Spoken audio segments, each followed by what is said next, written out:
ye wo Ghana fa na ba bia yensa etime eka bie ene se abrantie bia amanebo ni kirem se wo mfinhia aduonu enso 27 years ebeto odwa se wo yesojani na wakon am robbery ama me no kasa ya che no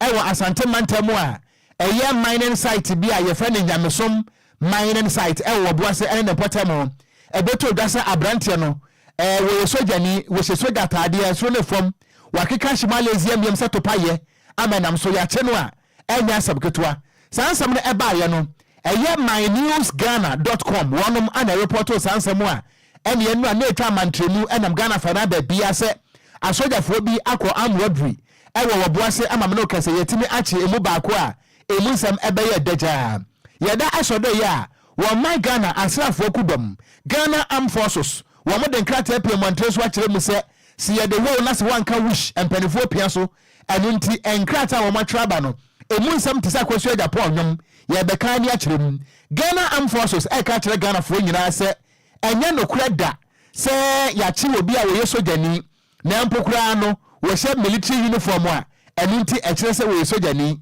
Ghana Armed Forces e kire mu se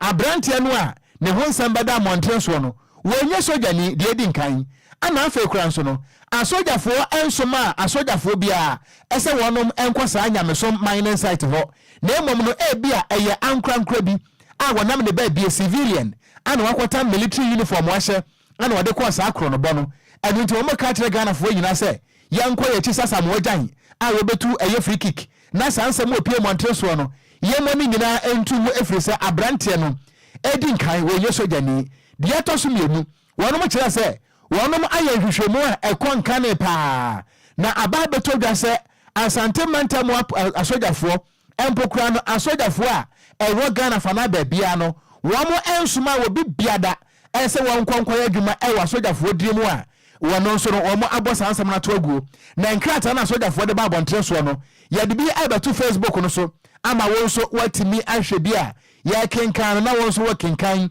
Facebook no ye de beto so ana daso no asojafo brofo anya sam kotoa emu de pam na eda Facebook no so DL106.9 na won so watimi akenkan bi asojafo ede to Ghana fo nyina anim na wono mo ebokokose we besre obi biaru a wo befa asojafo ntaade anasa asojafo mpaboa na odi akwadi dwuma bi na ye bechi wo na obekasa wo yesojane no ye chi wo a emra no ani bedi wono mo ekirem se asojafo ntaade se bio eya asojafo nko na ehye enu ti se wonye sojane a woni tumi ana emra no so ma akwan se kofa sa ataade no se na fa kwadi bone enu nti wo mo bo Ghana fo nyina akokɔwe no eye wo ne wan wo ne tu ene wo ne tre se wo a wonim aye bechi se wo se soja ataade wa bra wonko soja pe no ye chi wa ba bia mra do befa no kire se ube no ho na wure befi ma mebuchi em kra wo mo da to dwa biam so kirem se ba akofo won kire kromfo sada nso ana yemfa yensatea eni nkurumankwan enu nti wo mo ka kire Ghana fo nyina se sofa ma yenso yensofa mo hina pakan mu ye ha enu nti wo abehunu se wobi wonye sojani na bia wo kire bi ube se soja ataade no se wankasa suspect na se osusu se abranti anasa baba we wonye sojani a aposifo station bia wo hono bo modi se obeyi o masutire na aposifo no so atimi abeche wonom na nipa bofo a ehye asojafo ntaade edidi boni wo krom hanom no emra atimi adi won Ghana Armed Forces se mo twato wo mo de kwakobo ekwo de ama ensam trofo nyina ese ensam bi wo honom a yehunu a yeni nkan enye cross check na yeni Department of Public Relations ema Ghana Armed Forces eni honkomo na yenya mu nkyeremu yi ansa na sansam no mpo no ye betimi de ababonte a ye de aba wo kyerem se de nti a eho behia se ye bom penimfo amane ansa na ye beka ho asem e radio so no ni nyina no ene se wo pai se bio abo akokɔ na ni so no na sumo na wo bo enu nti aba no sanso a na egu Ghana Armed Forces hu fi panti won be sensem trofo sensem bi sa na beto montre so a ya yenya bo transa na ye musa sojafo mpanifo ansa na sansam no ebeba bonti a etimi aba ensem a epiye no Agrikwashi wa ya Brigadier General Director General Emma Public Affairs Emma Ghana Armed Forces nesa ane shasia sansam no wade abetuga yentu akase bono so ne akwa piemu wa piema ntemu ehonom na wa tuberculosis day ekoso ehonom na nkra ababetuga echirema enipa maako aduasa 30 ana da kru bia TV anasa nsamawa yale no etumi eku wonom atwe wonom ede omukọ ensie do eyade a eha adwinye papa pa wo man Ghana mu a sese ye kesai empenifo do na mfa omani emfa ne akire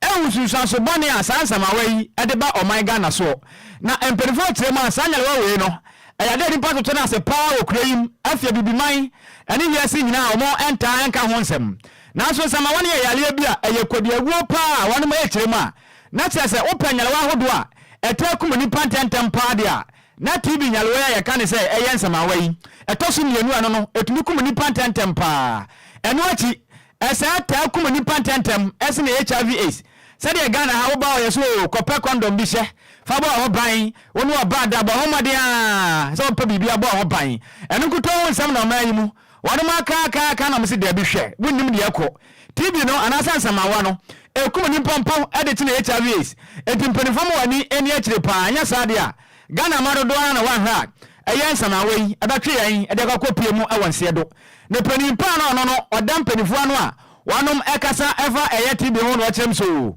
hwe o man Ghana nyina na nyalewa wei no ede ekum ni papa na so ni marodo na ema omaden amfa wanom ani amfa ni sa ha we yati a ewo behia pa sai empenifo ma woni ani atuma di sa nyalewa we yati na yabo ye ho ban se be ya TB no entumi kum ni padodo na enfom gwakwato ensamado okase na osa kire mu so zesi ano wo mugu so njeche etrata no makobra mu etufo se ne kwan ni baba fa so a yebebo ye ho ban ade afri sansama wa ya le boni a akoye kodiawu a esan mansan kroma ekum nipa eto omatotune no na osa kire mu so ukopia bibi man ahodo mu nyina na wore mugu so njeche ahodo ababoa na ono machacha kira dwen ene nkabo ma ahodo abafa so a se be ya ababoa na nipa nyina atwe wo ho ade afi kwambone abafa so a sanyale wa ye sanyale yi yebetumi atwe ye ho de afre ho na mra adwumade ne kwaso no eni ntri ne mperfa ahodo bebre na ne kopie adwumade na se ahimfu ko bi ana anasi fonso do na kopie mu na doctor fodo do na so kopie no mu nyina tufu so se de adwumade ne ko no eho akwanya pa sa o man Ghana mu no emra so pa sa ni mani mai yebetwe ye ho afri kwambone a ya fa so ansamawe ye nya bi se be ye bi bo wa bi kura gu so a hwe ni ya no akwanya bi a enya de abo akwa ne sente no enipa ma hu dawro se be ya insanyale wa wudu ekwaso no eni be tumi atwe ho afre ho na man penifo akasara yirum kyerem so omode akankasara mbetumi akadi su kura kyerem omode brofo kuto no omote na sade waka wansem ekire eye kase bo no yentie sade wa kyere wansem mu efae de bia nipa be 30 eni free mu may their souls rest in peace de bia nipa be 123 ena yare bo mo na ni se basa na enso so aba ne sa na enso so yebetumi ayi bibia afa ho enu ntina ene World TV Day yehie se yehie World TV Day a aya na eno no ene so enso so free na ko ni nyina yebebo ho dawo butai pa ni se de dikan eye nipa nyina beti se tuberculosis yare no ewo ho na ekosoro ebi ye nkwala pa toto fe ebi adi eduduanan ebi so di bosumi mienu enkeni se ba ne sa enti die ne ye ya fa ho de di kan se nipa tia boni se create demand nipa tia omo beba enti kwa be so na ye momo omatie moka ho na mo boa yen afeso so politicians no e wo so mo boa yen TV ba ya broni fifem ade na ama TV aba indi pe wo pi no ne ya to di nsamawa experts akatampo ye lebu no na ya se no ade a TV ama ye tuasie aye tini ama yen eye sa edia ye ditu sa ya di. TB continues to be the second leading cause of death from any single infectious disease, and it kills more people than HIV/AIDS. Wasuma osina HIV/AIDS no kra ne ye de tipen ene nsamawa ne senti yentwe ye ho efa from penimfo a wonom ekasa efa eye tuberculosis ho na wote wonka no yento awia pem to breka se bo no eso ewo DL wo ha ene ensia akiripo enkono awia yi a wo ba Facebook no so a edem pa kire se nya asam kotoa na Facebook no eye adwuma DL106.9 wo ba so no like page no wo comment nso na wo dia ba ye bekenkan na ye de ama ye to akase bo no eso ye to akase bo no eso a emrahye badwani a wote abanwa so de ma NDC ewo yape kusogu na wuduru emrashibedafie nso a baasumda wonum ehwe anyina mahoden eso mekyerɛ mines and energy committee no wɔka ho bi sɛ member honorable John Jinapo wɔde ato da akyerɛm sɛ wɔtete nsɛm bi edi free electricity company of Ghana wɔma no a na ase eti ne motom na ɛyɛ ne twee ne nyina no ɛne sɛ wɔn my Ghana dumso no ayɛwura mu no ɛnyɛ transformer bi ahui ana problem aba ho na mmom wɔkyerɛm sɛ ɛyɛ generation challenge ana kyerɛ sɛ Ghana ha yɛ nanamu nanso ECG fo mpɛsɛ wɔn bɛka no kora kyerɛ Ghana fo nti ana wɔn tutu di abɔ dum ne adan sa han ɛyɛ transformer ana nya problem wɔkyerɛ mu a na wɔsese bi wɔntimi mfa enkomode esisi aboa pitie na mpokura no wɔn ya pegusogu MP John Jinapo no ɛyɛ energy ministry hɔ wɔyɛ adwuma wɔ hɔ pɛpaa ɛnu ntini sɛ bio sade ayira ɛwɔ aboa wɔ kusie ne bɔ mu a wɔn a ahwehwɛ na ministry hɔ wɔnim ho adwuma nyinaa ɛnu nti sɛ kɔba sɛ ECG fo mpɛsɛ wɔn bɛka no korɛ akyerɛ Ghana fo ama Ghana fo hu sɛ dumso no na aba ɛnu nti no timetable yɛ de ba bɔntre so a na John Jinapo ɛkyerɛm sɛ Ghana fo sɛ yɛhyia ECG fo a yɛma wɔn mu ntutuo maame a wokɔ ehu papa wokɔ ehu na wɔde sanse mu nyina to Ghana wɔkyerɛm sɛ nansan ɛyɛ Public Utilities Regulatory Commission PURC fo wɔn de warning ɛkɔ de ma ɛyɛ ECG fo sɛ wɔn ɛmfa load shedding timetable emra ana ɛnam so ɛma wɔn de bɛto gasa an ɛnyɛ dumso bia na aba na mmom no ɛyɛ transformer na nya problem ne adeɛ saa asɛm kro ya no energy minister me anu ofase Dr. Matthew Opoku Prempe wono so kra de ensem beka na kyese che kuro yi asɛm a napo ade betu dwa ne sɛ Ghana fo firi sɛ dumso na aba Ghana fo nankasa yenkotema se yemfa krenyon yemfa pen yemfa eraser ne yemfa maset nto ho na yenkasa ye no ye timetable efiri sɛ ECG fo de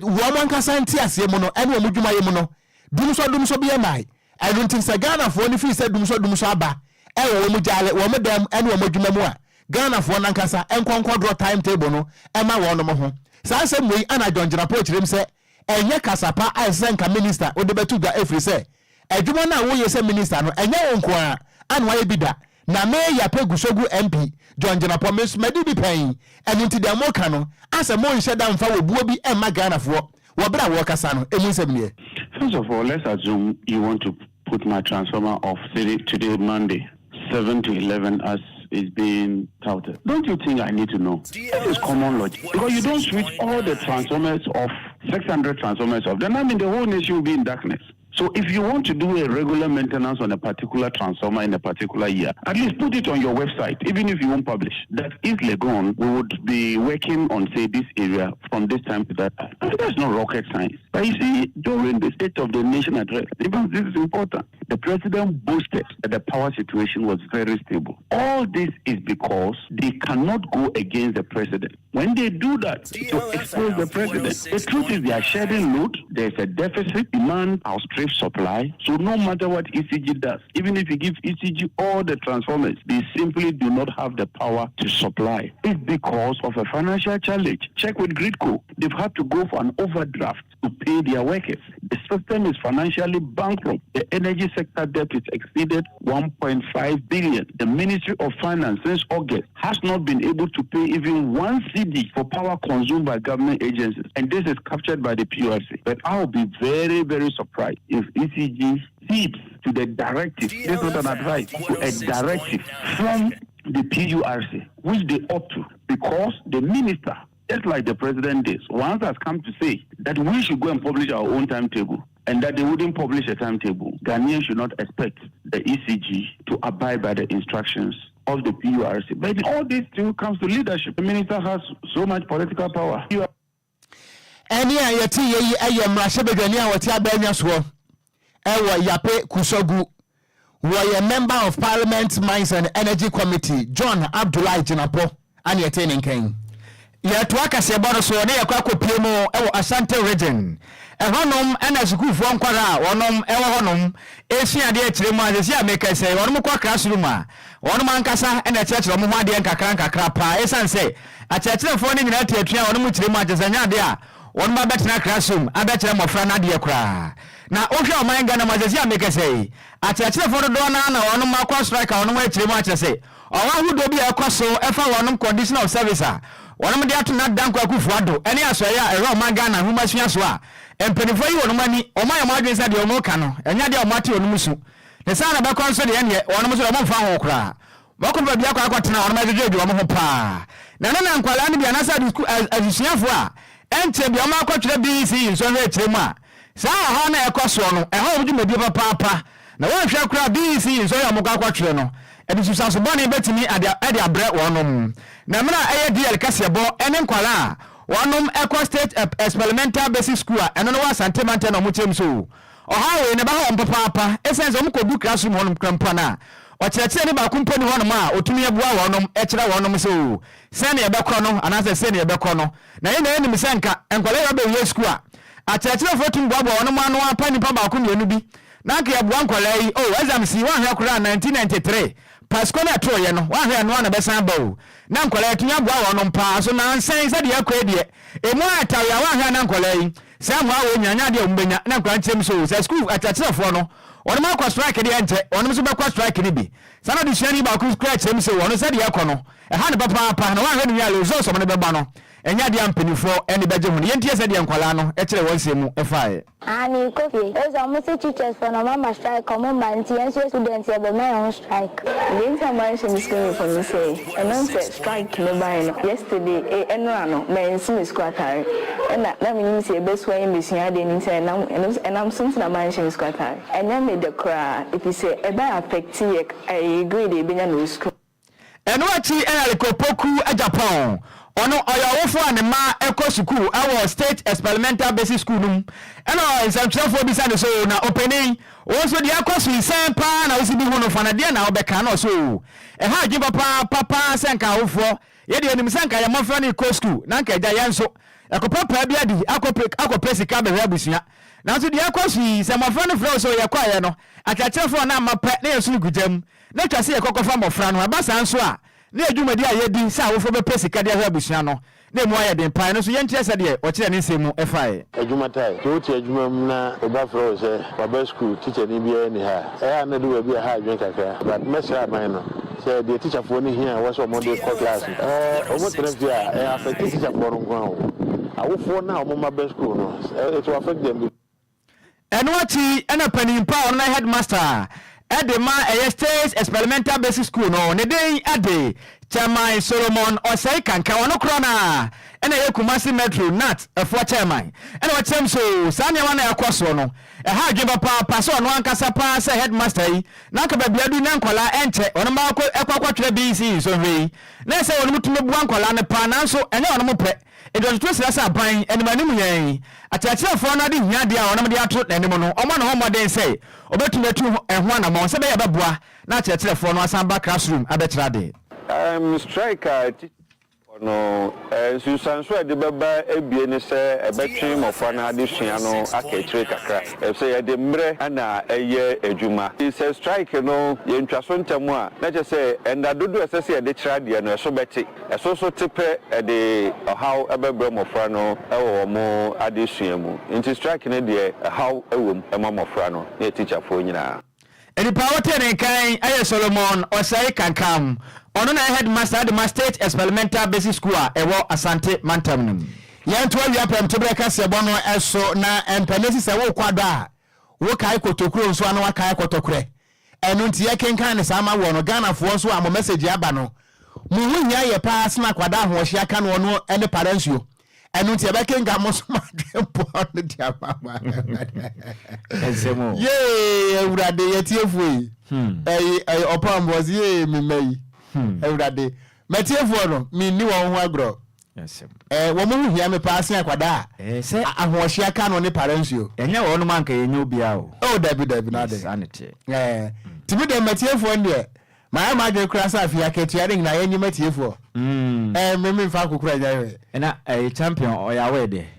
do see Taylor o kwaro o de di wa ti o hu pipa bonini etimi sira mo atiefu no mo fa mo di mra di amoye ye ninti afi Kwadwo aketua no nyina ye dane ama wo management informative for mo fama wo na ahia ekwan be no mbefa so anya se so mo de mo details ni ba o ya do wo do momo number ba na do pin na kan no bi di ba pa ne san kan ha waso ba hie o baby wo di momo number no nkwa ba dia won san kan o sa de ya ka ho on fa ni pin kan o esa dwumbo na battery enya dwumbo ne for transparency se meeting check here who say Kwame apia wo de ma me na account no say na dem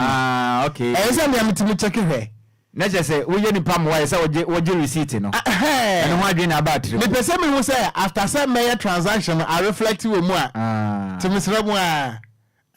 misra mu a ya se mu etiefo mu nsem pa wo ATM card so abetim di aba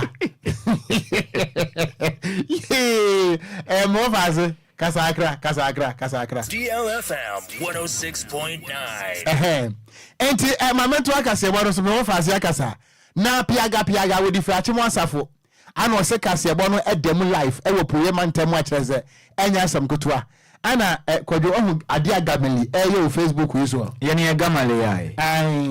ose sei ade a wo ye wa ha ho wo se kase bono dama enipa ni tia na sefono no a na emponchi ni se biompere kwa yebeku omo Easter yinsu tie bi na se do se twa brofo no nie was it the goats and the pigs are listening to the Instacromena news boni oni patrim Instacromena news say Easter na Easter no bekum aponchi wo mu bekum odwa wo bekum preko wo mu a ye fra me Instacromena sa agameli no ba bi okọ university de mi ase onimade pa ba bi onimade o de betana ni ntwada so enya ha so onimade o fentra ni ntwada so nya ha ratinya nkopa we say they are all listening to the Instacromena news for the last time because they are going to suffer for this Easter pa DJ Gameli na se mo anom ho ba be kire wo no ananka e wo Easter yim ai tie no ho brofo no de aba no okay na wo kan se merebo tro brofo bi ma me a na me papa ni so me kai pa wo kai kai sa boni a wo di a na wasimidi ede nana Akwasi George edin obokotoko peyana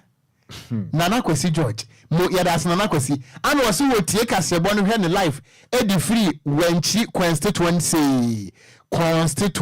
yada se papa na message ni watwro ne bebre say asaponyom awurade na shama ba edna benya ana say I think we are in the era of minka ya mumu ade kakra mamento akasebo no so akomani mu a Chief Executive Officer Emma Fair Wages and Salaries Commission ye we ni di ye medese na wono na akasa yi wode ato da kirem se ekwan ya eye Ghana National Association of Teachers NAT National Association of Graduate Teachers NAGRAT and the Coalition of Concerned Teachers CCTGH achirechire fo nkabom kubata emiensa wo mo fa so tie atua no a yewra Benjamin Arthur wono anwa Chief Executive Officer Emma Fair Wages and Salaries Commission we tirem se achirechire fo no wo mo ne Ghana fo mra eni ni yi we tirem a se wo hwe ye Labor Act no a anase ye Labor Law no a anase emra no a ya tro e dia fa apadie ho no ekwan ya achirechire no fa so tie atua no entwa yie efiri se ye wo won mo a eto de ade a wo mo ne hwie nso gu so ma ne mre a ye fe wonum as stakeholders sa wo bra achirechire no etie atua ne nyina no sa stakeholders na wo mo ewo ho no wo mo amo ma mane a ye wonum Fair Wages and Salaries Commission kran so eka ho na mpokra no ebra National Labour Commission ede order ede kokobon eba ye se achirechire fuyi wo mo emfa enade no fom na wo mo nsansa amra wo machi ema adwuma no nyina no wo tiremu a na achirechire no amfa anya adwuma enu nti no hadwe papa na nya sa na yetela wo mamu ye efiri se empadisi se bi ewo bi na kowie bi na mpokra se mo se mu niema ba ko mienu miese mu hia na se sa niema no mo nsantimi nkai a enti ana mo ankasa mutimiri tu me hia mo nsam kasa ya tietua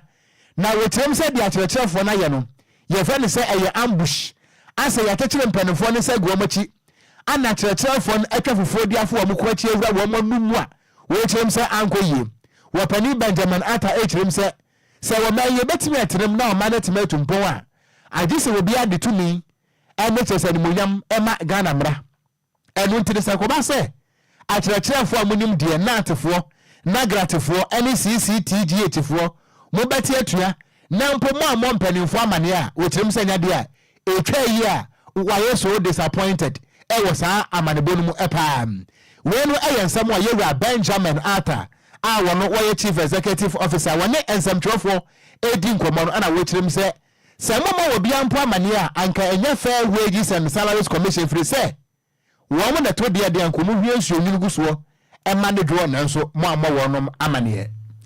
yɛto adeɛ agyeme nsɛm kaseɛ bɔ no so na ɔhene papoa ɛde ma dɔmra se akasa ɔno koraa na ɛyɛ former president ɛde ma private afforestation developers association a yɛtwa ne tia ɛka ne sɛ pado nana asamoa amankwa akasa de nsɛm de ato dwa akyire mu a ɔman Ghana na yɛti mu sesei no sɛdeɛ nneɛma bi kɔ no mpanifo atwe ɔmani paa de sɛ sabe aboa odwan a wayi from abɔne paa wobɛdwam anasɛ aboa odwan a wabɔ ne homɔden ɛti akokɔba na so ɛyɛ bɛdwam no wayi n'ani kora sɛ nneɛma ɛkɔ so no nya de ɛfa ne ho koraa na ɔman Ghana ɛhyehyɛ ahodoɔ a ɛfa yɛn akwayɛ so wɔ ɔman yi mu no ɛnya de adi mu koraa na nana ɛka sɛ na ɔkyerɛ m so sɛsia no wɔnim sɛ policy commission no ɔmo sɛ hyɛn na ɔmo dwumadi a ɔmo di na ɔman Ghana mu no ɛyɛ nipa dodo a ɔmo yɛ adwuma mekyerɛ ɛyɛ personnel no ɛna so a anaasɛ wɔn ankasa na ɔmo hu bɔtɔ ano ɛmfa akora mfa nhyɛ mu ɔkasa na ɔkyerɛ m so sɛ yɛ kɛse ɔman Ghana wobɔ wura yɛn akwayɛ ahodoɔ a yɛayɛ adwene so mpanimfoɔ hyehyɛ atoɔ kwame nkrɔma brɛ so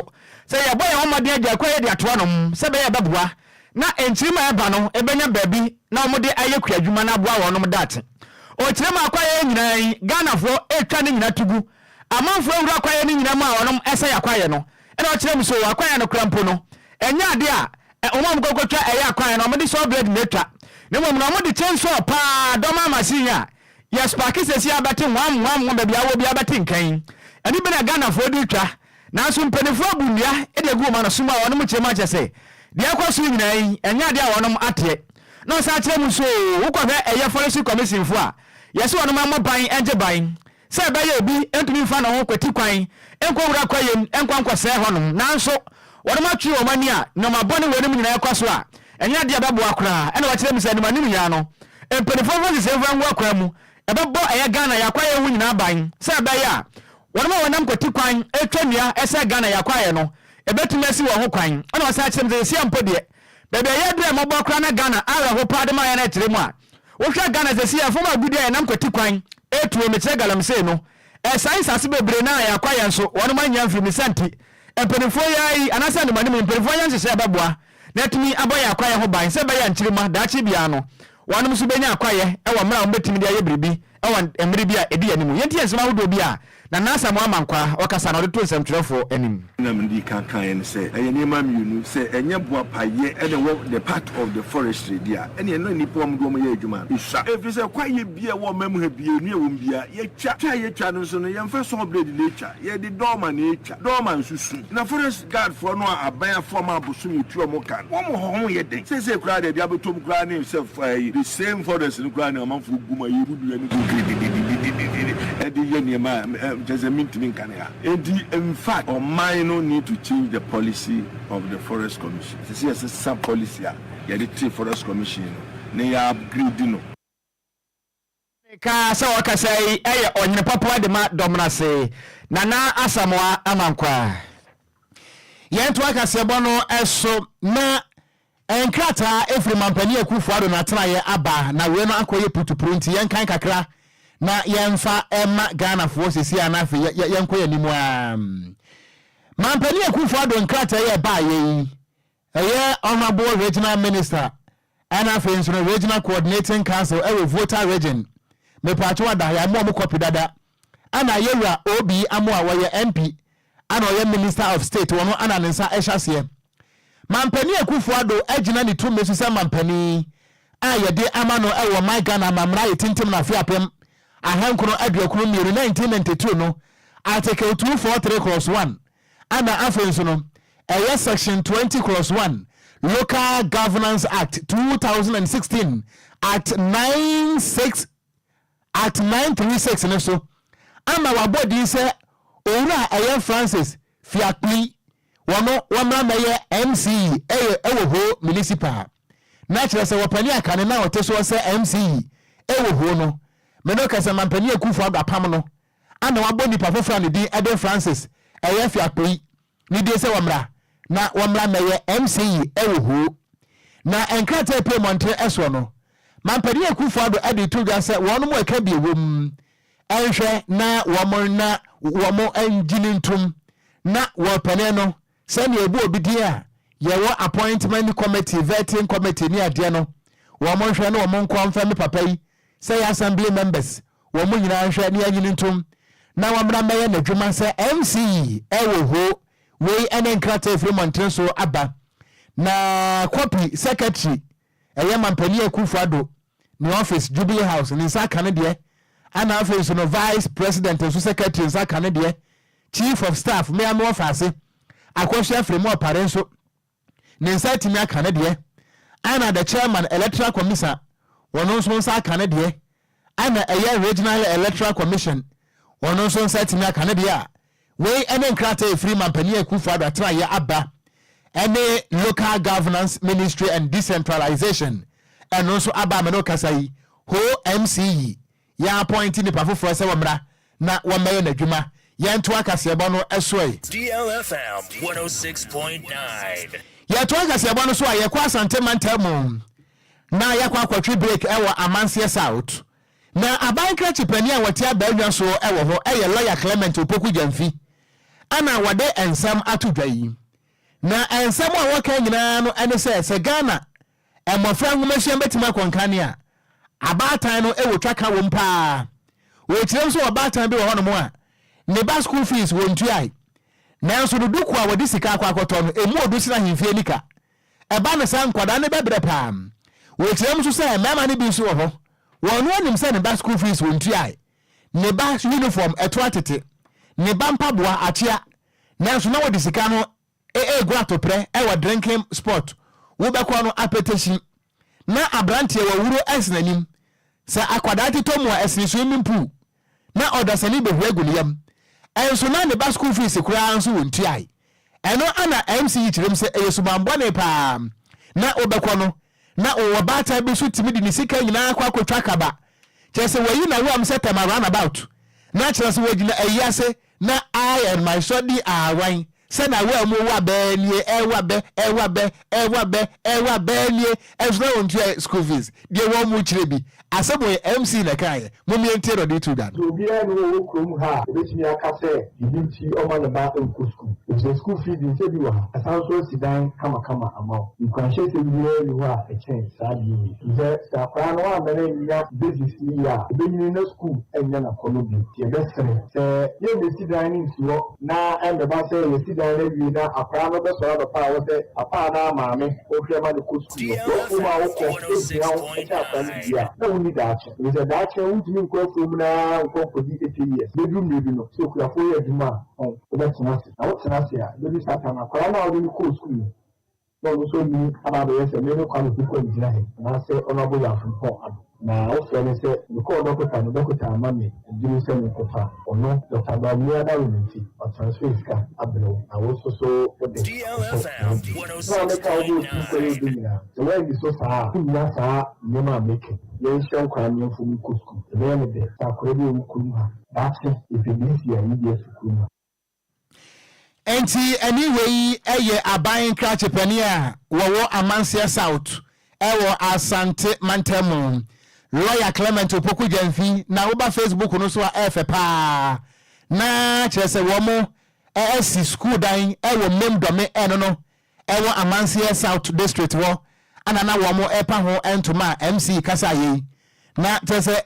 Kwadwo wasi obekọ na oba time bi this ayi amakrom na oba pa jina weki piase a wobeteme dia kente de ye maadwa dia pietus die ujin dale was a problem enso na wultua ne basko o se wono wo ye wo fa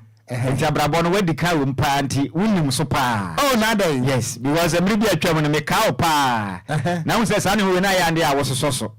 Na wo hwe ne se de awofo ni bi wo be ko ni demu pa me se ntoma hodo a wa park egu ho no mo no. Se wanto hwe bi mu kura na se onyina nya mfie be de sa apem kura na wan hwe a obetumi nya bi afura da bia. Yes na ne ba de obedi akọ school kura de ma no. Ne ba ni ka to ate teacher space. No the co school. No the co school. Ti sanse mo MC ka no. Me hu se eto asompa. Na enkwadai wo moto titelikam. Na de ahomete kura ne se na wo kan. Eyi beto fam bia wo twa ho ntoma wo. Na pa. So de be ma na te kura we ma ne ho akere na kura ne ba ko bobo sia akoto eyi ntoma. Na ne ma no school fees na omuntu ai. Na wo twa na wem. Ade ha adwen. Oh, no I try na wem na. Na wem ne de am se ho no. Wo te ehu pa on. na be man so asesare mo regushi mu ha adwen pa na ayi watutu ntuma na o hyehiu no tetene ya kan shiu kan kuma tata ai wuti me hwe shiu ano abaka so kwa sempata no tintin se fia de se bi owo ba no enso na ne bato atete se ya no de nam classroom enti MC ya no si ya no ana mem do mehene eya na nakwa antwa mpoma enso de tudwa na wotirem sa nyema bi ko so nwumasua no mu a about time for muwe ni yepa aso bani papa na me say ene mkura be free school mapie akonto aso de obi enu ha no iti ebebu no fo obi a de ko ni me say obi a de ahokokan be gari aba school abla akwa so ho de ahokokan sua de so na ekwenti bobo brayi ye mu ni aso ni jani wa otu fo ro pe ni na open say nem say o si tie ni kinta eni osida mo de ba mo bo o maimu so me ba che alama mutio titu mo asase to so a omo efifi kwa mo de ahon keka sika eboa ye no emebe kebi e mu ni se emebe kebi se o maimo na sula di sika e de mu ni se dia ka o ma na ka ba he se de ba hu se mo ka kam ho ya so kwa bi e ba fa so a sika bi we bi kura na sula hu ya so dia on ba ba ka tira no mo so ma je ne die ye hu se mo ni wa ye ni ho ye ba he ma je enti ani ayeti yeyi eye nana kwantwi ampoma wono ano ye ohene ewo mem dome eye kuro ba ko a ewo amansie south mansi mu asante mantemo ana wakasa no nti ye maamenom ene ye papanom se moma no entua school fees ya mo nkonko to duku ni kababia enti memoa mo kaba no befra akozisen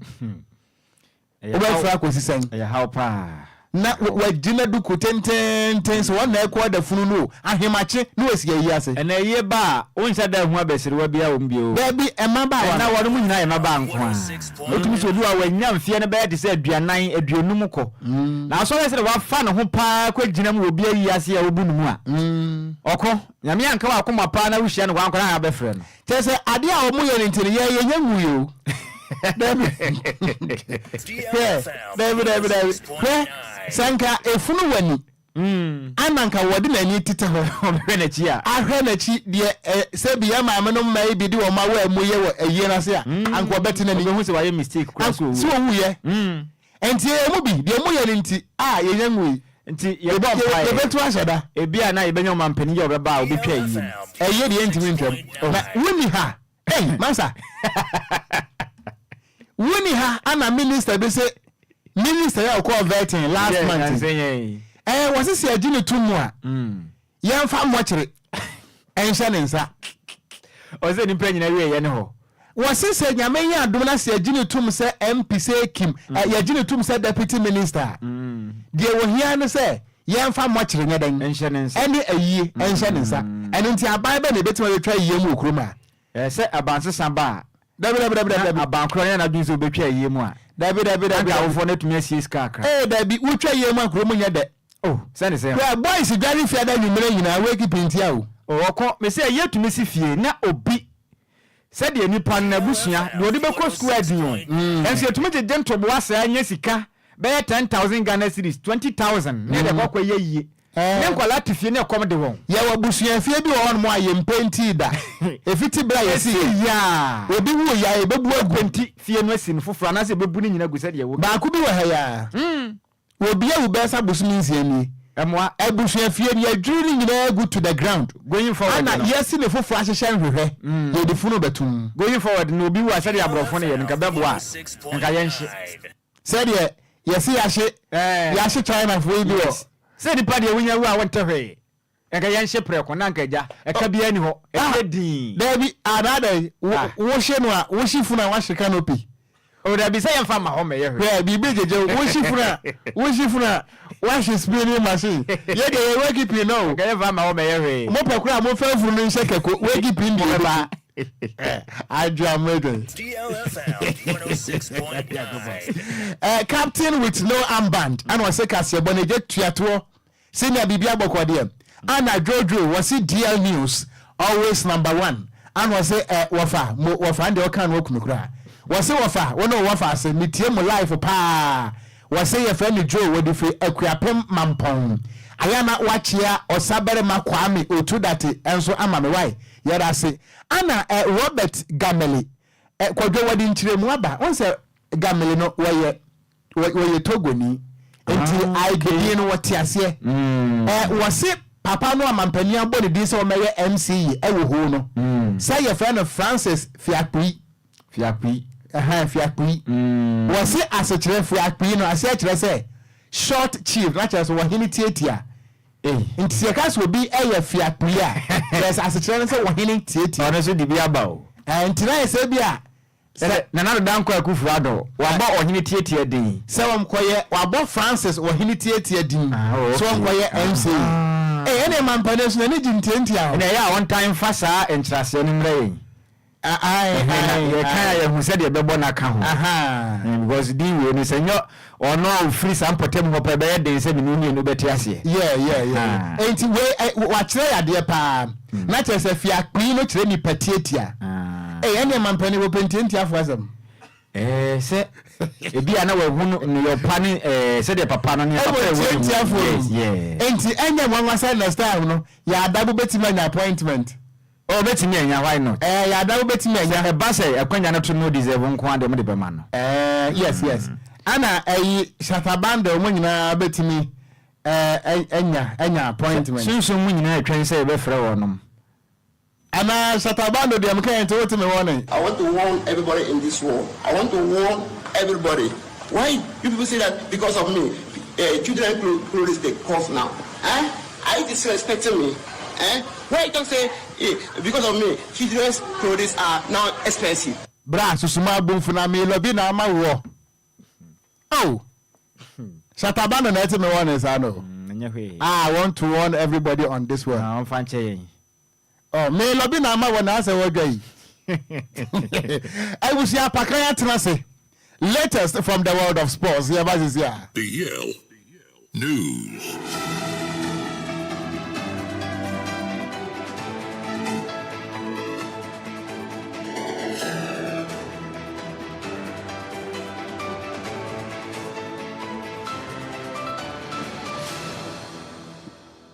Right, abusuyan samo bibiala ha amo bibiala kwaba from DL 106.9 FM kasafire so ene brande we apem to breka sebo so mre we du sa gudie mun sama so aya boaboa no abusuyan de be down na hu ne ekọ ene ne ba ewo agudie mun sampi na egu yam pron so a ye de ba Ghana agudie mun samo a and of course nkrofo nkro so de kan a ye de ba latest any exclusives ni nyina no ye ba be drop in na we e de amount me amede nsam na bro na di amege so no eya yesu ano de share Ocran GH the Blessed King in tantam so mean from na mention some na say e wo fie mfama de mention say emfam fi deputy sports minister your friend honorable Evans Opokubobie na kache na ye ni na di nkomo na ye bisa ne say ne athlete awodwa omoji medals edeman e wo 2023 All African Games dano memre da ebewie no da ben no musika sam ne ye betua ede ama omo na honorable Evans Opokubobie echenwa on to me shese ne anochna eno betua athlete ni ska ediama esanse ye nyina nim se Ghana no se uye adwuma ewa ban aso ye na opeska enye se osori ya na do nsa kobom na wafa ebefa process mu na process ne be go through a lot ansa na approve anaba inti so no obeka se ne anochna ena sika na ye de be ma mrante ne mabawa ne de on to me nka ne mom no ono na fam de a obeye se ode begu nkrata so de akoma mpanifo se nkrofo a omo compete ede man World African Games no omo sika ye ntua ma omo no obeye se adwuma na mom no se mpanifo approve a obeba monten ere abatudwa da ye de omo sika ebe ma omo na me break ni down emfa ma omo a egi gold no obi abeje $3,000 omo a egi silver omo beje $2,000 and a bronze medalist no obi abeje $1,000 a ehun sam no Honorable Mustafa Yusuf a Minister of Youth and Sports na wakasa wa bon central for abaso both local and international journalists no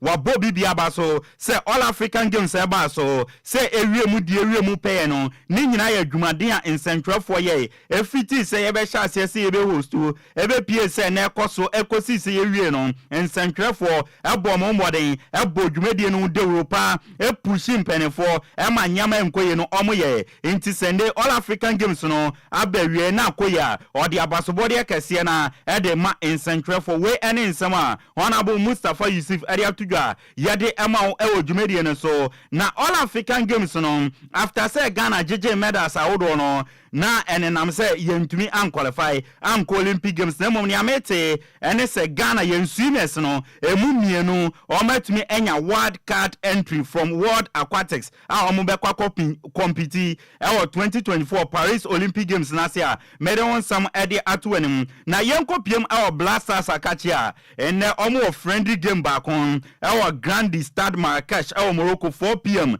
Ghana Blasters and Uganda ena ede boanim na game na eba so no otuado akasa o se omo first game omo boy o friendly game we mu no omo lusu to Nigeria na mo nem omo ni oma ya friend Uganda kwakobo no oma ya ever ready a ne mnante no nyina no I ready for action and na omo ni Uganda e de kwakobo anim omo bepe kwan bia so ahwe so mbetumi enya good results e de am man konkro Ghana na ye bi sense Uganda ne one ne kwakobo e olusu 4-0 to Comoros e den na kan dia fa and o se 4-0 na Uganda elusu to Comoros no e ye unlucky decisions awodwa Uganda e take here and am lusu sa game na ye de won some edit to anim Mohammed Kudus star boy e de Ghana o si na kan e de maboboku am ye friend West Ham e England na onim say ye nuanu nkramofo no omuguso omu ye chiria na no na branch friend Mohammed Kudus wakwakoye ayeye de kama bi owuram e was some part of Accra and Savannah regional where yisika twitwidie e de ato nyama hodo ebi ti se emo ebi ti se anwa ye de eye nuanuane na nyama bebre akeka ho na ode akoye adoye e de ama ye nuanum nkramofo se na chiria no omo ye no emo omo no omo nso chiria no nyama enkoye mfamo enti ya mo Mohammed Kudus abaso for Sadia na waye no Desmond Ofe head coach at my Black Satellite Oji Gold Olympic medals na say ana Olympic Games na say at my mind Kronko Ghana na wakasa at afa Blasters head coach ye friend Otuado osi Otuado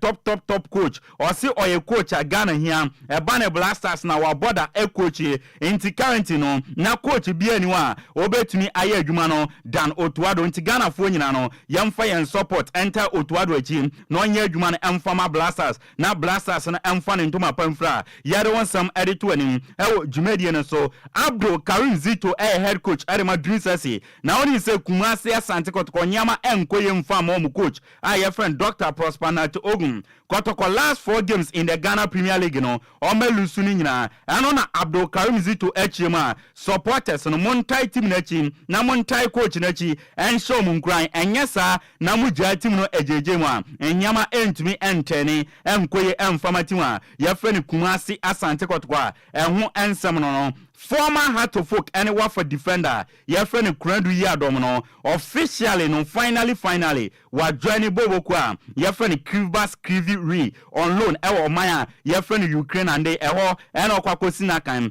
Abdul Latif Anabila a former midfielder Edema Ashgold Kumasi Asante Kotoko ne Bechem United inde ordinary achem wo Iraq osi akai edema bobo kwa ye friend Al Ramadi Sporting Club and one some no Ghana Premier League match day 23 no ebewie endra ena 2 games no bewie na u breaking it down start APM match day 23 say na TM ya bo 9 games no yenya 5 home wins and yenya 1 away win and a draw na APM no miensa a total of 21 goals and APM out of the 21 goals no na 13 home goals and 8 away goals yere on some area amount ye PM on crofon cross so na ye de nsem bi apia so the amount there Euro 2024 qualification playoff games no ene ebi beba so about 5 p.m. What League C no o my your friend Georgia omni Greece ebebo and afenso uremo e League B na about 7:45 for Ukraine and Iceland e de bebweni and afenso 7:45 no what League A ho no Wales and Poland e de bebweni no ma hwe wan and an mo be so ani a obetimi qualify akwakopiem e Euro 2024 ye de won some edema e dwumedie so na won so wahu ne ene nieba enya sam ketwa na ene games ni bi beba so